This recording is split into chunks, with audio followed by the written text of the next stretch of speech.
Hello and good morning, everyone. It's good to see you guys again. So, without wasting any more time, today we're going to learn our new chapter, which is the elite leader, another subtopic. Okay, so first, let me share my slide.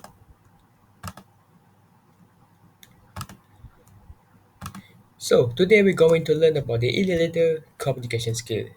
So, every leader need a communication skill. This is to make sure that they can communicate with their colleague to tell the information or to inspire. All right. So, communication is defined as the act of emerging with sharing and making sense of ideas, fact, opinion, and feeling. It is a process that involves two or more people exchanging information with each other. Alright, so what communication in simple word is actually uh, is the interaction between one people to another in order to share the information, opinion, or feeling. So basically, it's like when you have a small talk with your friends or family. All right. So communication can be divided into three type. The communication media can be divided into three type, which is the written method, oral or verbal methods, and non-verbal methods.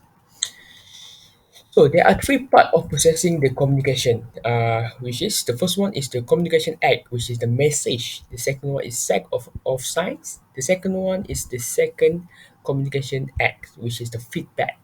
Alright, so first of all is the sender. So anyone who want to share or look for information, an idea or a concept with someone else.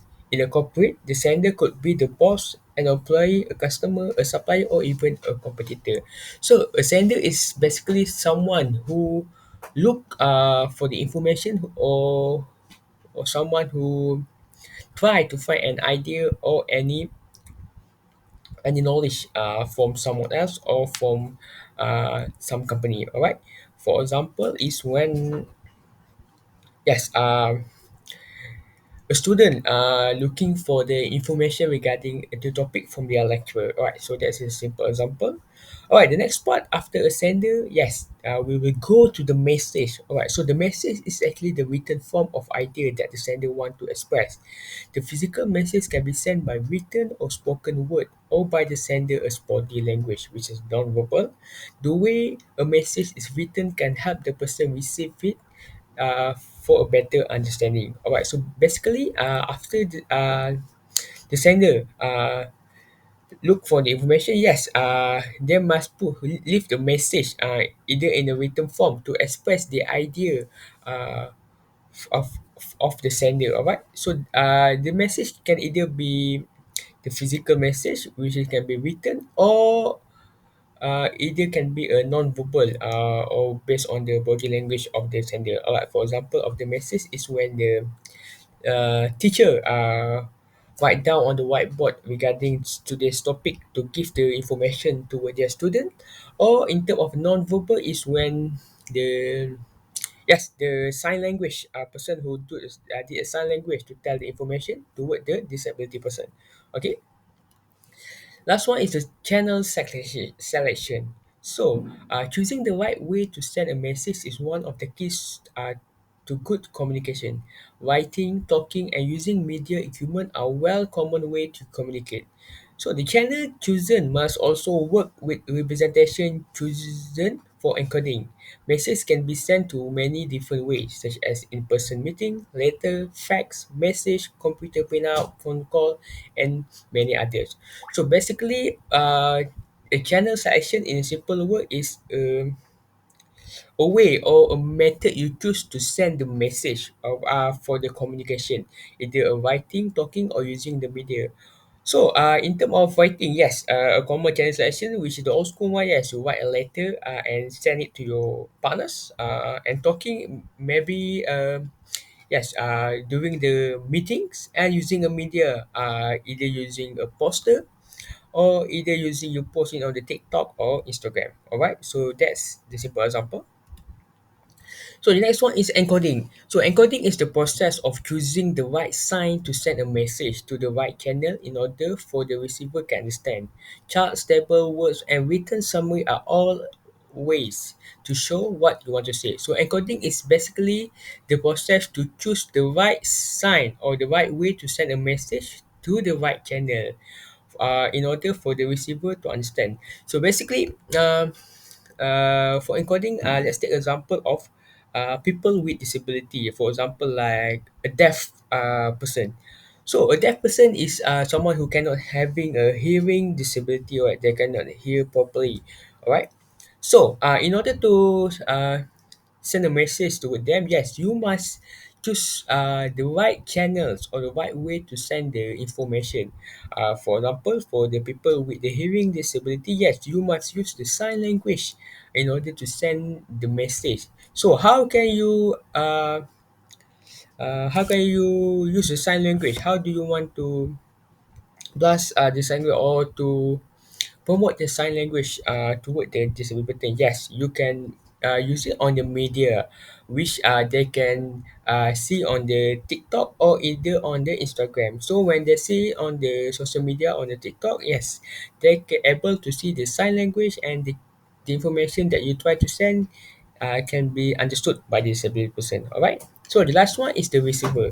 So the person or people to whom the message is sent are the receiver or receivers. If the message doesn't reach the right person, there is no communication. So receiver is the person that actually receives the message. All right. So if you try to give the information to someone but they don't receive it, there is no communication. For simple example, like yes, you try to confess, you try to tell your crush that you love her or you love him, for example, but you want to tell her but she doesn't know, so there is no communication between both of you guys. So that's why, yeah, you can only see him or her from far away, because there is no communication between you guys. All right. So the next one is decoding. So decoding is the part of communication where the receiver turns the symbol sent by the sender into the thought they can fully comprehend. If the sender and receiver have similar values, experience, and way of understanding words, there is less chance of communication breakdown. When a sender message is received by a receiver and interpreted in the same manner as it was intended by the sender, there has been a successful communication. So decoding is actually a part of communication where the receiver receives the information and translate it in the same way as the sender try to express. All right. So for example, you try to give information. Let's take a sport. For example, like yes, a sport example. Maybe yes, or maybe in the football. Yes. Maybe we take a look at, yeah, Arsenal. Yes. Maybe the club try to send the information toward another club, maybe Liverpool, to buy the player from them. So the Liverpool board of director received the information, and they actually understand that Arsenal want to buy one of their players. So basically, there is an example of decoding, which is the sender, which is Arsenal, send information to Liverpool director, and the director actually understand the information that tried to be sent by Arsenal, which means that there has been a successful communication. Okay. Next is the feedback. So the receiver's response or reaction to the message sent by the sender is referred as a feedback. All right. So either an acknowledgement that the message has been received, or the recipients doing the action required by sender could be the result of the action. So feedback is actually the response of the receiver toward the sender. All right. And last one is the noise or barrier, disturbance that interfere or become a barrier to the message reaching the receiver. So basically, is something that try to interrupt the information that you try to send. All right. So oral and verbal communication. So oral and verbal methods, for example, like meeting, telephone communication, or maybe face to face. And the advantages is it's fast, provide immediate feedback from others, lack the considered natures, which is less formal, which is actually a really good one, and various form of non-verbal behaviors such as facial expression, gesture, and body posture. And for the disadvantages, the problem with the verbal method is that they take a lot of time and are too spontaneous and require extra work to write down what is said. Right, so that is actually the problem of verbal method, which is they take a lot of time to make sure that other guys understand, or their colleague understand what they try to express, and they must maybe write down in the whiteboard or maybe present the slide to make the others understand. Right, so type of oral and verbal communication. The first one is exposition, which is the most important method of oral communication. Speaking to share or give information such as data, feeling, judgment, or instruction. And to be effective in exposition, oral communication skills. Sorry, wait.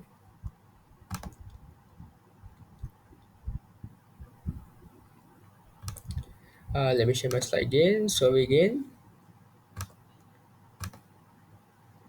Alright, so where do I stop at? Alright, to be effective in exposition oral communication skill and inspect the receiver motivation, current understanding, and level of certainty.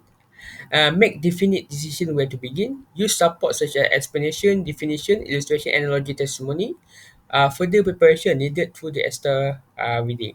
So basically, exposition, which is a speaking way of given information such as data, feeling, or judgment. So in order to be to have a better exposition communication type, yes, you actually must use a better way to express it, to present it. Maybe use for example, like using a slide presentation that able to show the data, the judgment, or the instruction that you try to express. All right. So the next one is entertainment, which is the oral communication that include entertainment as the way to keep people's attention, to make them laugh, or to change the subject. There are messages beyond the entertainment, used often in the so spontaneous way, and it happens in a small group.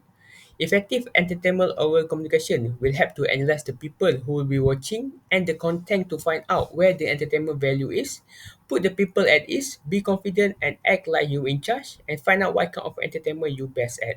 So basically, entertainment is actually a way to distract people or to get the people attention. For example, of entertainment, our communication is yes, when you try to when you join a stand-up comedy, a stand-up comedy show, maybe by Harvey Iskandar or by Dave Chappelle, yes, when they present themselves on the stage, yes, you actually attracted to listen and watch what they try to present. So that is the example of entertainment. You find that they are entertain you. So that's why you focus on the comedian. All right. Next is facilitation, oral communication, which means assistant. The communicator act as facilitator, act only as a support to accomplish of other goals. And to be competent facilitator oral communication, you must be direct, sincere, and somewhat spontaneous. Avoid being excessive and showy. Seek only to facilitate, to focus attention on the other individual or subject that are at issue and facilitate with the sense of novelty, assignment, and the unusual.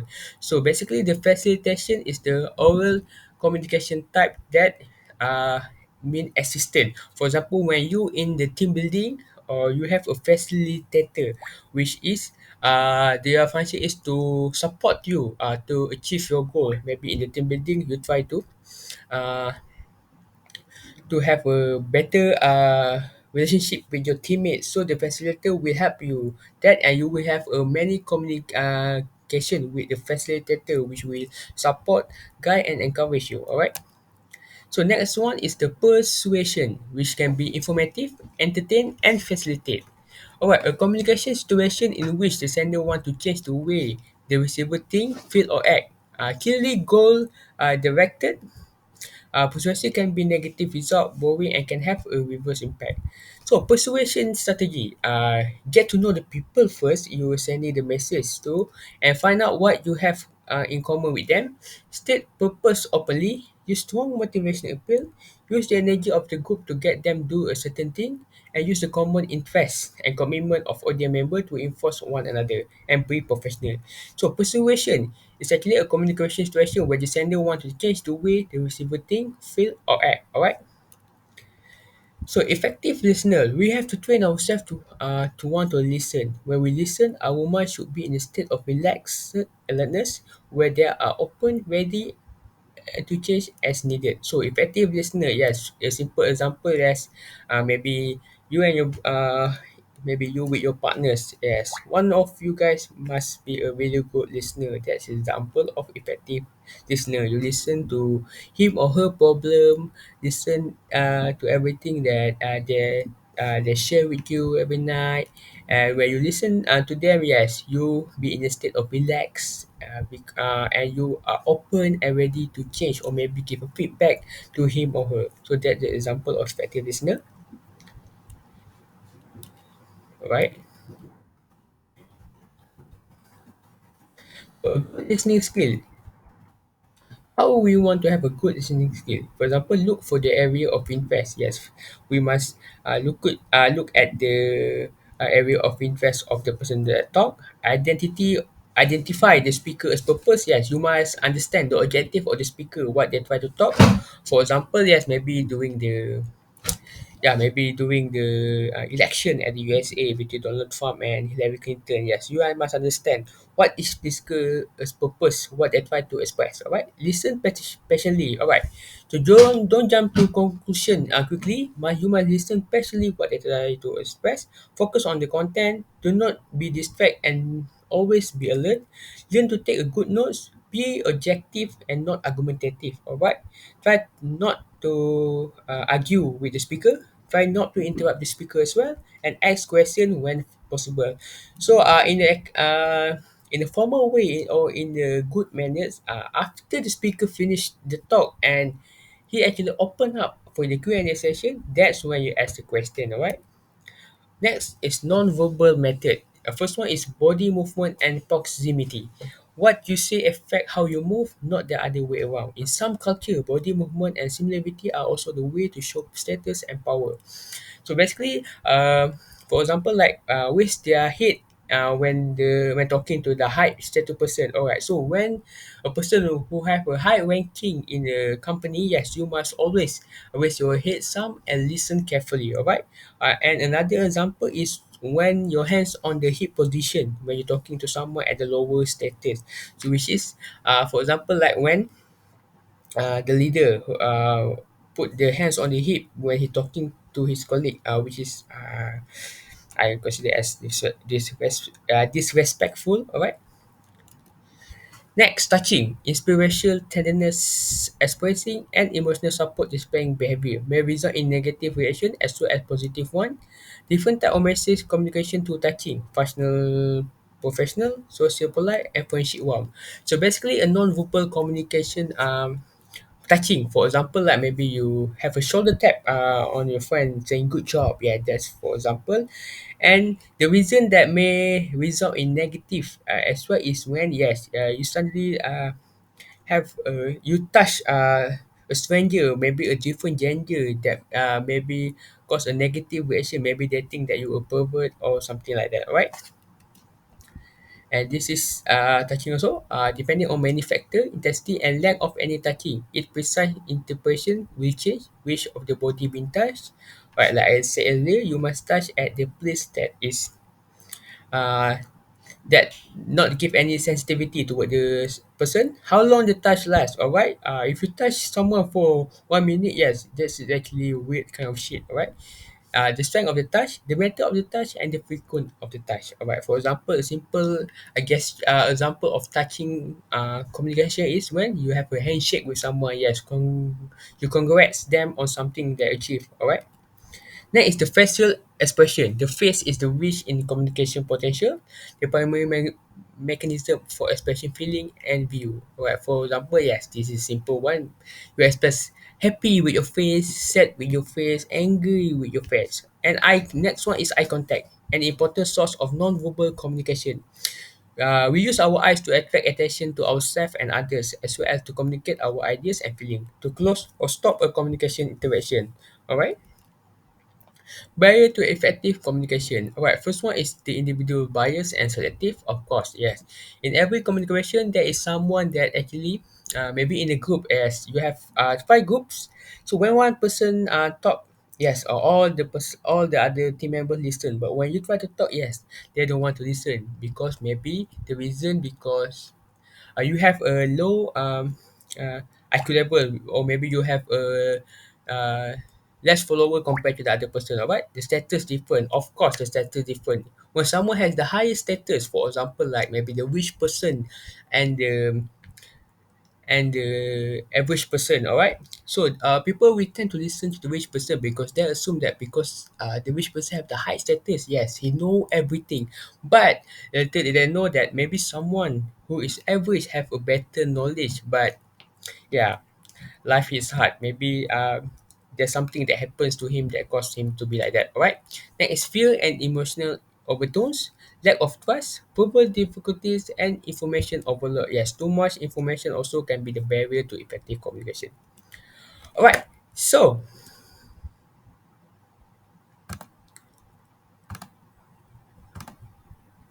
okay. So, that's all for this part, which is either communication skill. So, let's proceed with the next video that I will share. Okay. Thank you.